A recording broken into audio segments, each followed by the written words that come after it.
Well, I mean, a few things. One of the things that a lot of people don't know is despite what happened to Japan in Hiroshima and Nagasaki, for several decades after the end of World War II, Japan actually carried out scientific and technical studies on developing nuclear weapons.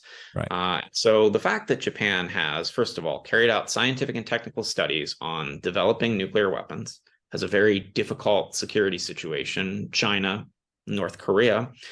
Um, those things, I think, worry people a little bit about potential nuclear proliferation in Japan. And, also the fact that Japan has pursuing a closed nuclear fuel cycle. And so Japan has, if you look at it, Japan has more plutonium sitting around than many states which are armed with nuclear weapons.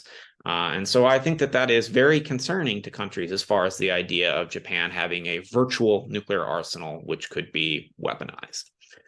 My response to this is multifold. The first is I think that the nuclear taboo in Japan remains incredibly strong amongst the population to the point that a government that decided to develop nuclear weapons would risk falling and disappearing. I think it could actually disrupt the long-term trend of LDP power being in power in Japan. So I have done public opinion surveying in Japan on nuclear weapons. But the and public disarmament. opinion survey, would it actually be valid in any way after an event that the US is withdrawing? I think because, just to separate these two scenarios, like everything today, yeah, fine, I believe the surveys, but I would not believe the surveys, in such a scenario. So I think a situation in which the United States completely were to withdraw from Asia, and that's the end of the US strategic pivot to Asia, I think that you're right, that I think that public opinion of the people in Japan on nuclear weapons would probably be disregarded by the government, even if people didn't want, right, to have nuclear weapons. I think the government would take things into its own hands. However, Japan has made in recent years more investments in its own conventional weapon systems, including looking at long-range precision conventional missiles. And what I think is really interesting about this is these can actually have an effect which is partly equivalent to nuclear weapons. And the reason why is I'll point to the case of Taiwan. Now, we're right now seeing what's happened when a hydroelectric dam was destroyed in Ukraine and what those implications are. Taiwan has conventionally armed ballistic and cruise missiles. And Taiwanese decision makers in the past have been pretty clear. They are aiming those weapons at Chinese hydroelectric dams.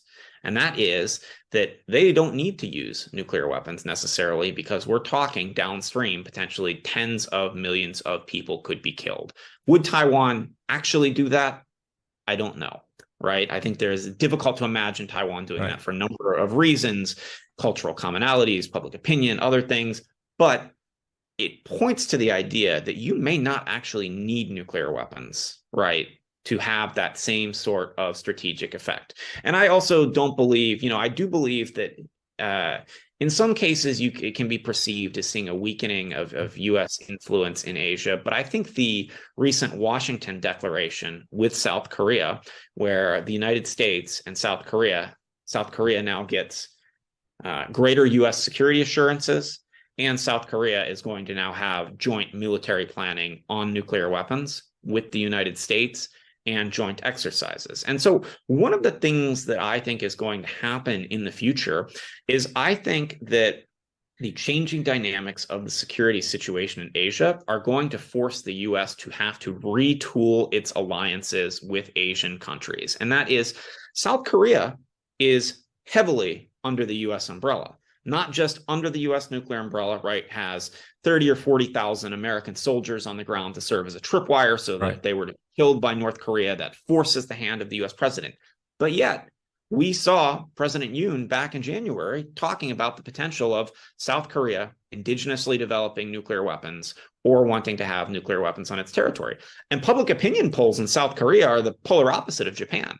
Japan, 75% of the population wants nuclear disarmament. South Korea, 70% of the population wants nuclear weapons. And so I think that what Yoon was doing was a lot of posturing, essentially playing the nuclear card to garner political support. But what he did do is he forced the hand of the United States to retool the alliance.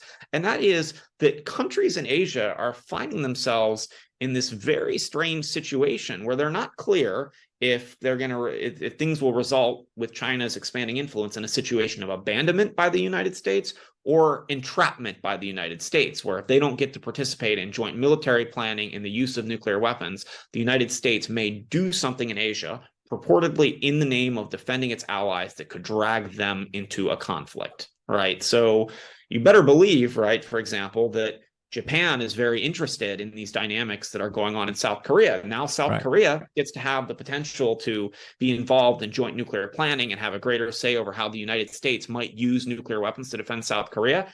I can only imagine that Japan, for instance, will want the same thing. And so right now, when we think about what the U.S. nuclear umbrella looks like in the world, right? It's now that Finland has joined NATO. It's the 30 countries that are in NATO besides the United States. It's Australia, it's South Korea, it's Japan.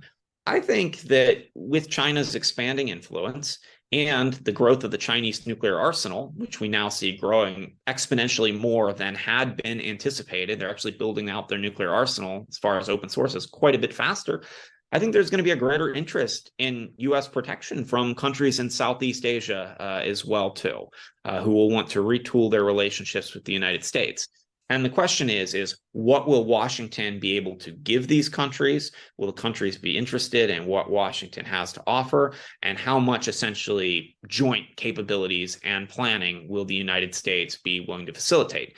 Frankly speaking, in the past, the United States was able to skate by with this hub and spokes network of alliances in Asia, where just being allied with the United States is enough, and having these types of assurances and having good economic relations. I think in the future, as we see great power competition, if the United States wants to provide a viable alternative to China and to remain in the region, I think over the next I wouldn't even say 5-10 years. I think we're going to see a restructuring of U.S. alliances, new treaties, new basing arrangements, things like that. That's just, speculative. But I think that Japan is probably next in line to think about how to do these things. And one thing that I would mention, too, is it can go the opposite way, too. The Marshall Islands just recently renegotiated their compact agreement with the United States as far as basing transit rights.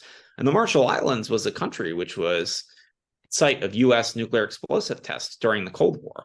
And the Marshall Islands actually conditioned their compact with the United States on the United States providing more money towards essentially victim compensation and environmental remediation. So it's difficult to say where these things go and what countries want.